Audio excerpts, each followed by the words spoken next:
Everybody, thank you very much.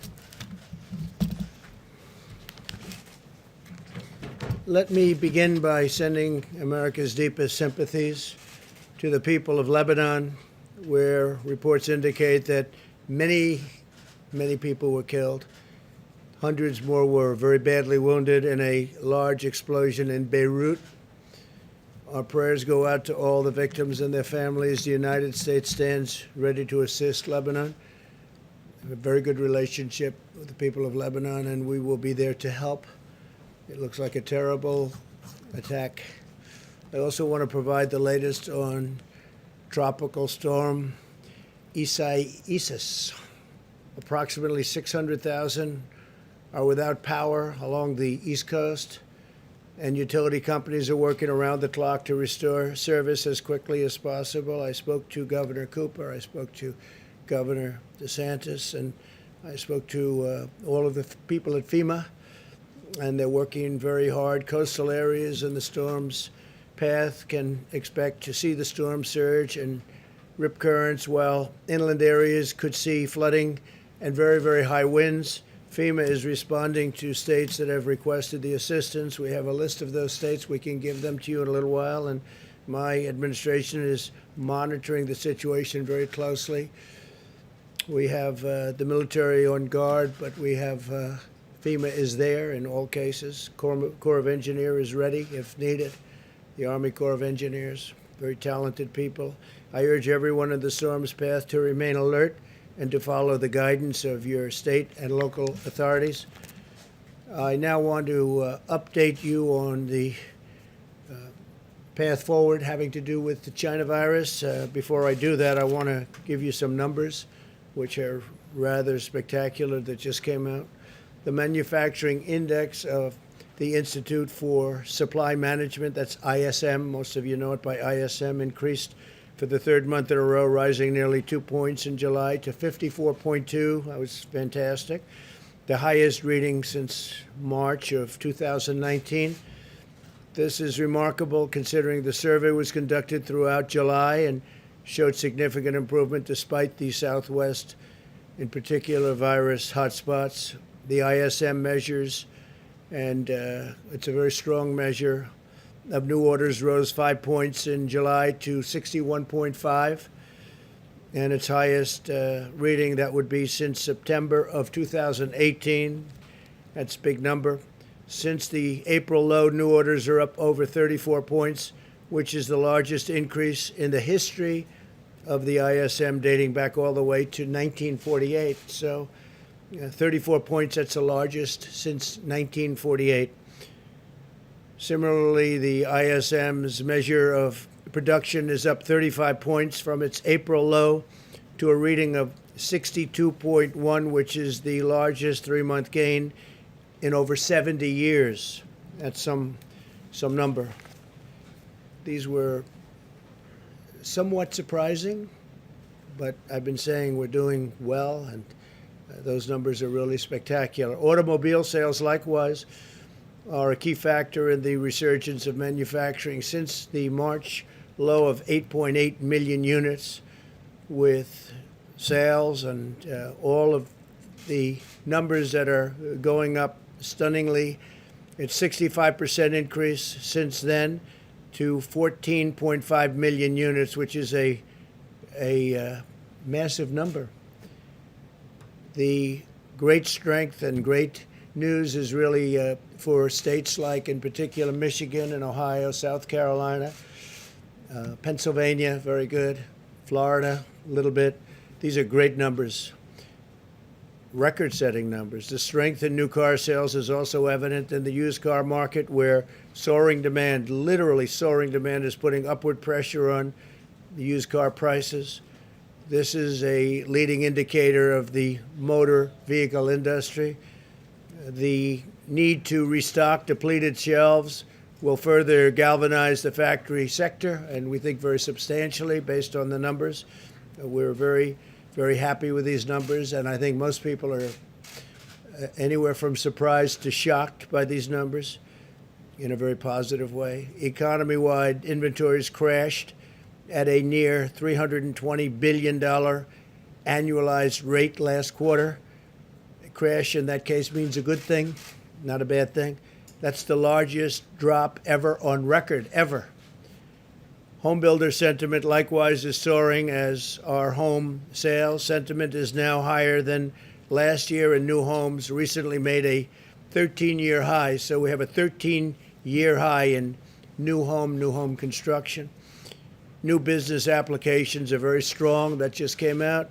The widely followed Atlanta Fed GDP, and that's something that they have just come out with now, forecasts the new data point and incorporates it into quarterly estimates. It looks like it's showing a 20% annualized growth in the current quarter.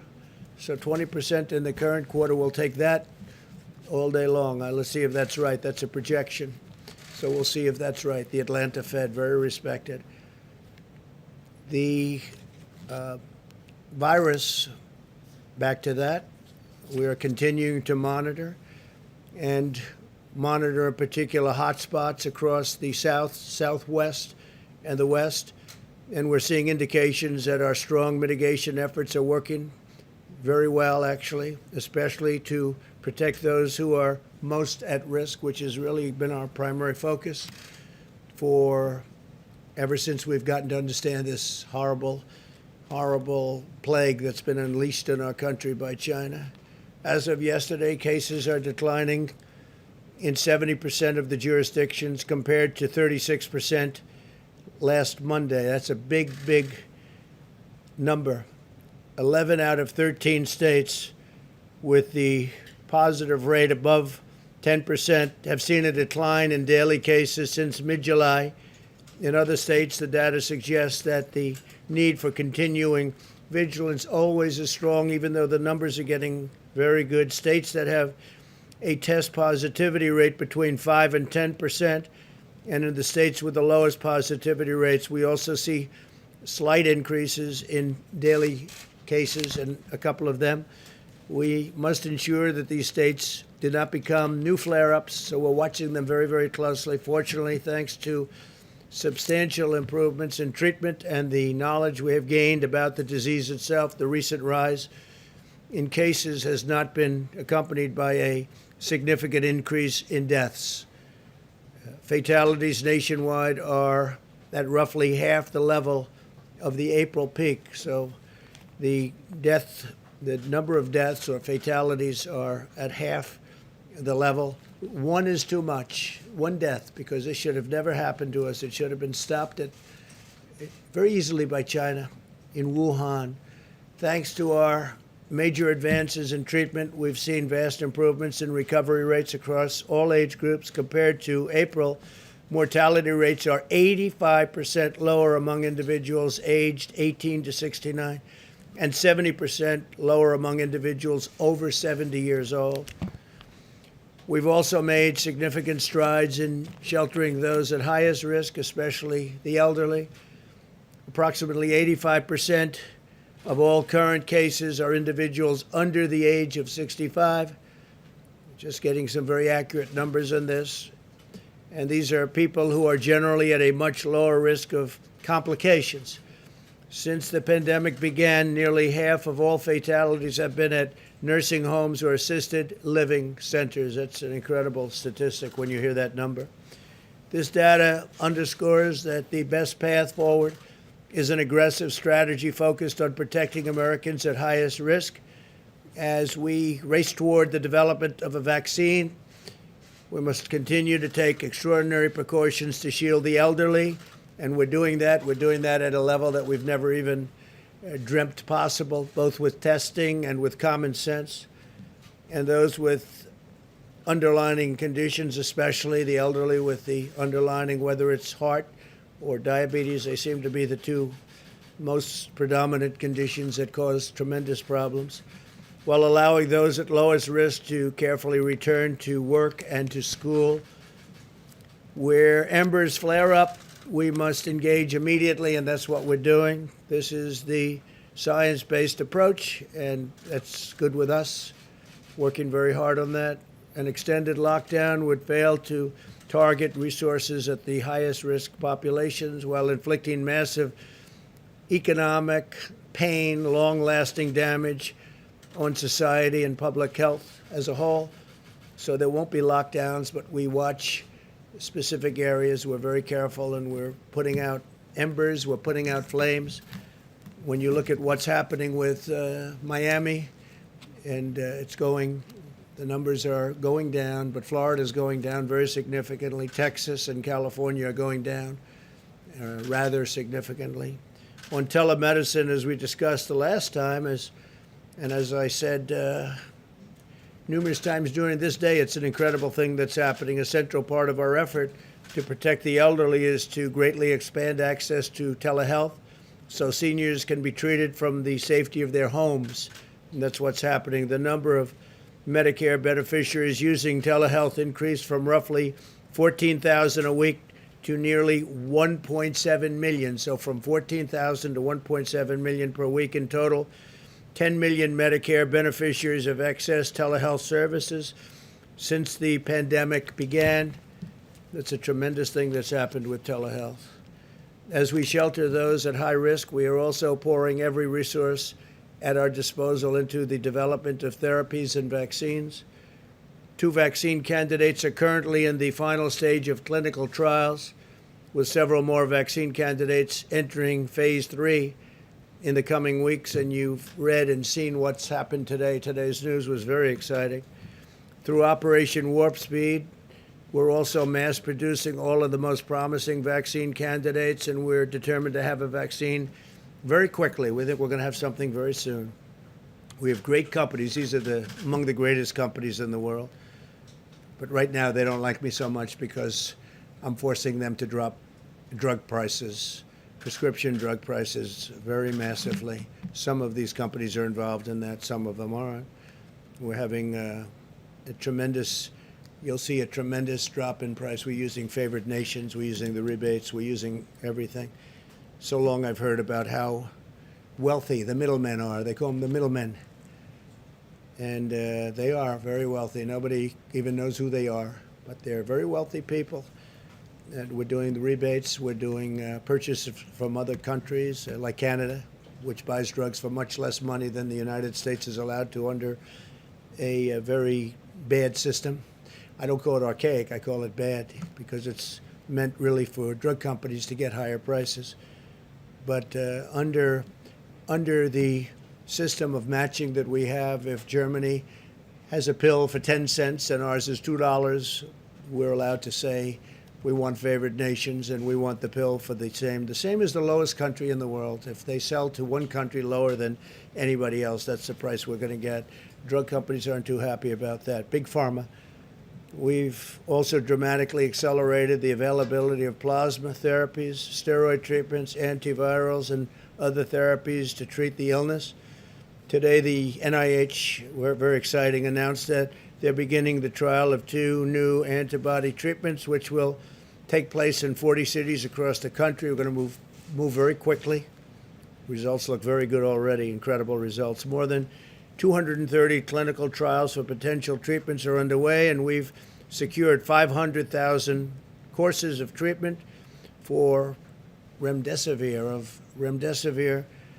We're really doing a job with it, and it's helping a lot of people. That's why you see the fatalities and mortality numbers looking very good, relatively speaking, that is.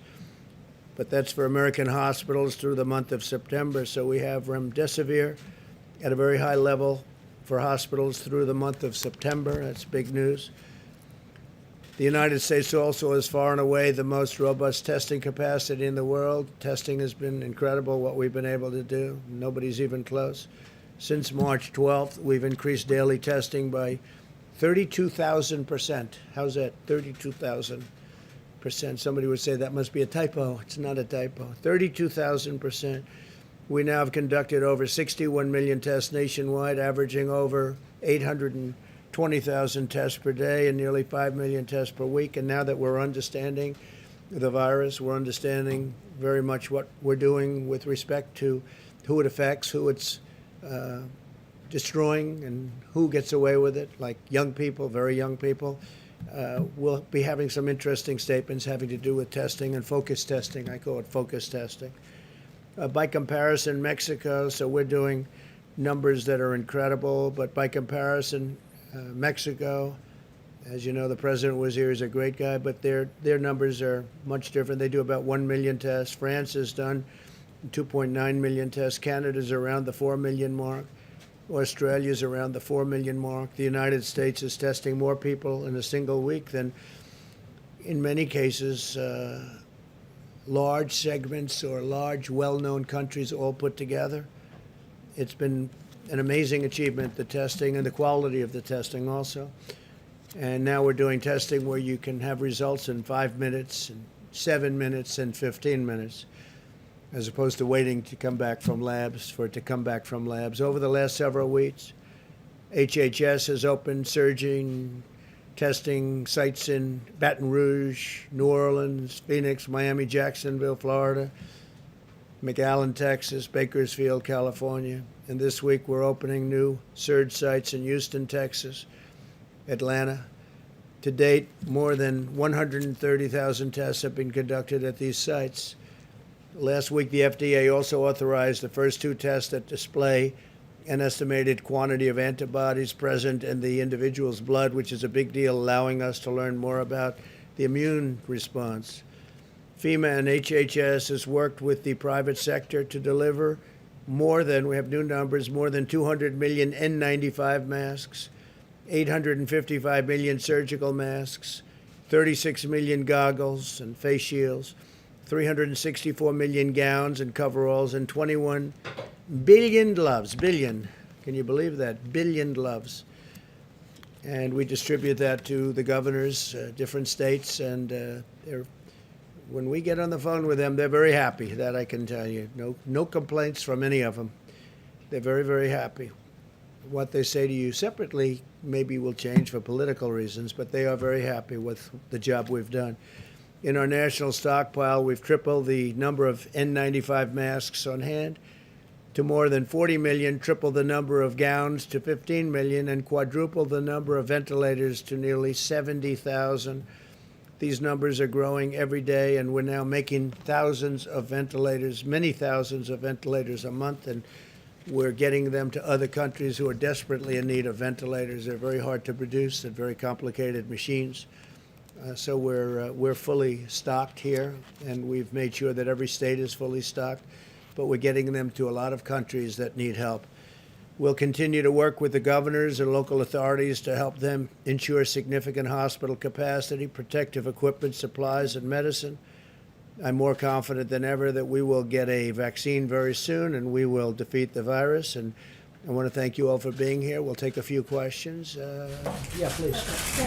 I wanted to ask you about Kodak. You had a big announcement the other day about getting Kodak into the pharmaceutical business, but the SEC is now investigating what happened. Can you say a word or two whether you think that there might have been some kind of a problem in terms of how those arrangements were made? Is there any grounds for concern from your perspective? No, I don't know. I wasn't involved in the deal. The concept of the deal is good, but I'll let you know. We'll do a little study on that. We'll find out. If there is any problem, we'll let you know about it very quickly. But I wasn't involved in it. It's a big deal. It's a way of bringing back a great area, too, in addition to pharmaceuticals. Kodak has been a great name, but obviously pretty much in a different business. And so we'll see what that's all about, but we'll let you know very quickly. Yeah, please. I just want to follow up before I ask a coronavirus question on Lebanon. You called this an attack. Are you confident that this was an attack and not an accident? Well, it would seem like it based on the explosion. I've met with some of our great generals, and they just seem to feel that it was. This was not some kind of a manufacturing explosion type of event. This was seems to be, according to them, they would know better than I would, but they seem to think it was a attack. It was a bomb of some kind, yes. Interesting. And on coronavirus, you've talked a lot about, when you talk about the mortality rate, the deaths as a proportion of cases, which I understand that is significant when you look at how deadly the virus is or how good a country does at keeping people alive who get infected. But when you're talking about the scope of this virus, when you look at the percentage of the population that's died, there's only 3 countries that have more deaths than the US. So how do you explain that why the percentage of the population who's died is so much higher in the US? Well, I think actually the numbers are lower than others. I'll get back to you on that, but we proportionately are lower than almost all countries. We're at the bottom of the list. And we're, relative to cases also, we're at the bottom of the list, which is a good thing being at the bottom of the list. But I can get back to you. We have about 4 or 5 different lists on that. And we're generally speaking at the very bottom of the list. So I'll get back to you. When I look at the Johns Hopkins, Coronavirus Resource Center on their website, it says the most affected countries, when you look at deaths per 100,000 people of the population, so how many people of the population have died, you have the UK, Peru, Chile, and then the US. Canada has 8,000, 9,000 deaths. Obviously, they're smaller than us, but that's only 6% of the population. That's 6% of our total cases. So why are the deaths so much higher in the Well, U.S.? a lot of our numbers were based on New York had a very tough time, as you know, New York, New Jersey, that area. And when you take them out, just as an example, take a look at Florida relative to New York. That's not to say anything wrong with New York. It was just a very tough place. People are close together. It's crowded. It's not easy. But when you take that out, our numbers are among the lowest. And even with it in, I will get back to you, but we have among the lowest numbers. They've done a fantastic job on it. Yeah, please. Yep. Go ahead. Yes, Mr. President. I would like to ask a question about the election, but one thing on unemployment first. Are you considering taking executive action to extend or rather reinstate the unemployment benefits that expired last week if Congress can't get a deal by the end of the week? Yes. And as a general point, what rate then would you want in there? A percentage or flat rate? We are looking at it. We're also looking at various other things that I'm allowed to do under the system, and such as the payroll tax suspension. And so we're allowed to do things. We're talking with the Democrats. They seem to be much more interested in solving the problems of some of the Democrat-run states and cities that have suffered greatly through bad management. I mean, really bad management. So that seems to be where they're looking for $1 trillion to help out with cities that are run by Democrats, in some case radical left Democrats, that have not done a good job. I appreciate today the Wall Street Journal said very good things, that we did a great job in Portland by having our people go in, Homeland Security, Chad Wolf and the folks. We went into Portland, and we've done a great job, and they had that in an editorial that we really won that situation. But we want the whole, we did save the courthouse. The courthouse was going to be burned down or knocked down. It was in tremendous danger. We went in, we took care of it, and we appreciated what the Wall Street Journal said. As far as the various things that I may or may not sign, I may not have to sign. I mean, progress is being made, as you know very well, in the Hill. We'll see what happens. But I have the right, including the payroll tax suspension. We may do some things. We want to take care of the eviction problem. People are being evicted very unfairly. It's not their fault. It's China's fault. It's not their fault. And people are being evicted, and we can do that with an executive order. So if we don't get, and we want to do it relatively quickly. I mean, even from the standpoint of COVID, people get evicted and then they go into shelters, and there are thousands of people in the shelters. And this is not a time, you never want to be in a shelter, but this is not a time to be in a shelter with the COVID. They catch it, they get it, and it's no good. So I may have to do something on evictions too, because the Democrats amazingly don't want to do it. We offered them short-term deals, and we offered them lots of alternatives, but so far, the only thing they really want to do is bail out states that have been poorly managed by Democrats. Okay? And if I could on the election, sir, can I? President Trump, on the sale of TikTok, you're basically arguing that the U.S. government is going to collect a cut from a transaction, including 2 companies, in which it doesn't hold a stake in. That's unprecedented. That's never happened in U.S. history before, and the administration has offered very little explanation about how that's going to work. Can you back your statement up and provide specifics about how that Did you would say work? that's impressive? Did you actually use that term?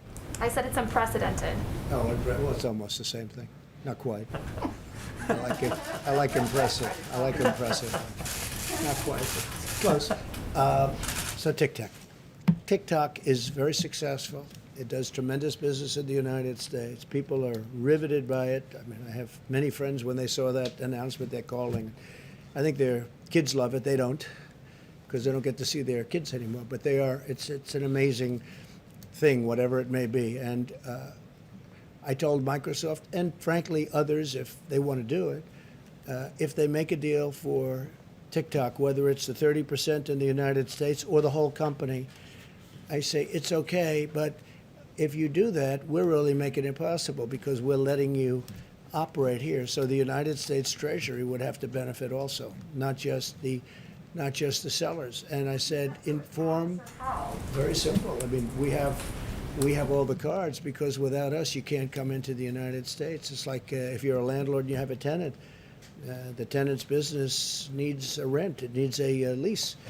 And so what I said to them is whatever the price is, a very big proportion of that price would have to go to the Treasury of the United States. And they understood that. And actually, they agreed with me. I mean, I think they agreed with me very much. Yeah, please, in the back. Thank you, sir. So that deal may or may not happen. We've given them till September 15th or so. And we'll see if we can have it and if they can be great security, meaning the obvious security. Microsoft would be a company that would be good in that respect, or approved in that respect at many levels, including working with the Department of Defense. And, they have very high-level approvals. So it would be good, but there are other companies also. Yes, please. Thank you, sir. Have you or anyone in the administration reached out to other companies aside from Microsoft to see if they're interested? No, we've had other companies call us. Microsoft called me directly, and we've had other companies call. I don't know where they are. It sounds like Microsoft is along the way of doing something. I don't blame them. It'd be, it's a great company. It's really a great company. But we cannot take the security risks of any of those companies, including Huawei, which, as you know, we put a halt to. But we can't take the security risk. I think our attitude on China has changed greatly since the China virus hit us. I think it changed greatly. It hit the world, and it shouldn't have. They should have been able to stop it. So we feel differently. I just don't know. When you lose so many thousands of people, and ultimately it'll be millions of people around the world. It's a terrible thing that happened to the United States and Europe and the entire world. Really a terrible thing. Yes, please. Thank you, Mr. President. I have two quick questions, one on the virus and one on policing. On the virus, you said recently that there can be too much testing. Can you explain what the downside would be from testing too many Americans for the virus and why you haven't provided a date by which all Americans might have the same kind of testing that we have here at the White House? Well, we do more testing than anybody in the world, as I explained, and I don't mean just a little bit. If you look at India, they're at about 11 million, and we're at 61 million. And there comes a point when you want to focus your testing in a different way, and we'll be announcing some. What we've done is incredible with the testing. Not only the testing, not only the number of tests, but also, very importantly, the quality of the test and the machinery itself to do the testing. Nobody thought it would be possible to get a 5-minute and a 15-minute result. That's a very accurate result, and we do with Abbott. Abbott Laboratories has done a great job. Many of these companies have done an incredible job. So we're looking at that very strongly, and we're looking at doing something that if we do it, look, right now what the testing is doing is helpful, but we're spending massive amounts of money, and we want to have it channeled very accurately. We want to be able to help the most people we can. But we are testing at a level that no country in the world, and I've spoken to the leaders of the world, and they'll ask me about it, no country in the world thought it would be, it's even believable that we're able to test so much. 61 million versus, most countries don't even test. When they test? When somebody's feeling badly. If somebody's feeling badly, they're symptomatic, that's when they test. And that's a big difference. With us, we go around and looking, because if we find spots, we find hot spots. One problem is, from the standpoint of the media, we end up with far more cases than we would normally show. So it's, as I called it the other day, in a statement, I said it's called media gold. For the media, it's gold. But the truth is, we've done an incredible job in testing. Nobody in the world has done the job. Other leaders have told me the same thing. They can't believe we were able to do it. And we will continue, but we want to really be able to test very specifically the people that are in most danger, most in need. Please, All right, please, Mr. go ahead. President, Thank you, Mr. President. I wanted to ask you first about what you tweeted out earlier today in regards to Florida. and your comfortableness as it relates to mail-in ballots for Florida. Okay, I'm glad Why- you're asking. Why does that apply to Florida and it doesn't apply to mail-in balloting across the country? So Florida's got a great Republican governor, and it had a great Republican governor. It's got Ron DeSantis, Rick Scott, two great governors. And over a long period of time, they've been able to get the absentee ballots done extremely professionally. Florida is different from other states. I mean, in Nevada, where you have a governor, he said, let's just send out millions of ballots, and the post office cannot be prepared. I haven't spoken to the post office about it, but I don't know how they could possibly be prepared. Florida has been working on this for years, and they have a very good system of mail-in, and that would be absentee or even beyond absentee. So in the case of Florida, there aren't too many people that would qualify. They're so well run. Florida's a very well run state, low taxes, low everything. They've done a great job, really a great job. And the two governors, between the both of them, they've really got a great system of absentee ballots, and even in the case of mail-in ballots, the postal services are built up there. You know, it takes a long time. When you look at the Carolyn Maloney election, I think and I'll give you the story, I think you have to do that election over. That election's no good. You have to take a look in New York. They have thousands of ballots. They don't know what happened to them. Is there fraud? It's a disaster. And that's only for a relatively small number of ballots. But I think they have to do the election in New York over. The Times wrote a big story about it yesterday, front page story. It's a disaster. It's a mess. And they have to do that. I think they have to do that election over. Nobody can know what the election result is. So in the case of Florida, they've done a great job. They've had tremendous success with it. But they've been doing this over many years, and they've made it really terrific. So for Florida, you can mail in your ballots. You don't have to go. In maybe a couple of other states, they've worked out a system. But this took years to do. This doesn't take weeks or months. In the case of Nevada, they're going to be voting in a matter of weeks. And you can't do that. I can't imagine the post office could do it. All of a sudden, they're supposed to be dealing in millions of ballots. But Florida's done a great job, and we have total confidence that if you mail in your ballot in Florida, it's going to matter. Thank you all very much. Thank you. Thank you very much.